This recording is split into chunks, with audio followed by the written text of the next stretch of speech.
everyone! Nandito na naman si Manang na Local Power. So may nakita si Manang na basura. So nilapitan ko, tinignan ko, medyo okay pa siya. So parang okay to kay Athena. Kahit merong ganito si Athena pero hindi parang jeep. So white lang.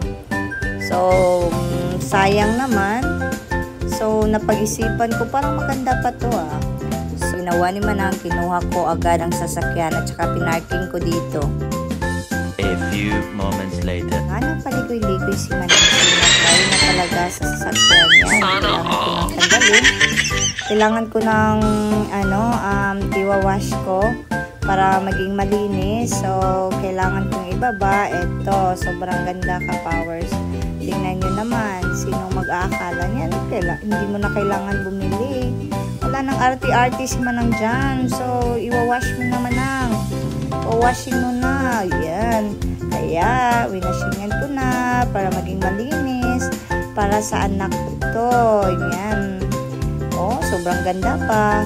Linisan mo lang, liguan mo lang konti ng mga 3 beses. Maganda na yan.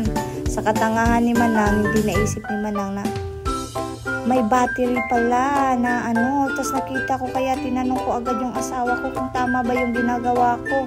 So sabi ng asawa ko hindi, masisira daw yung hindi gagana. So tinawag ko siya, tapos nag-asa ko ng para at least alam ko kung ano yung gagawin ko. So andyan na yung asawa ko, tinulungan na ako kaagad kahit may trabaho yan sa loob.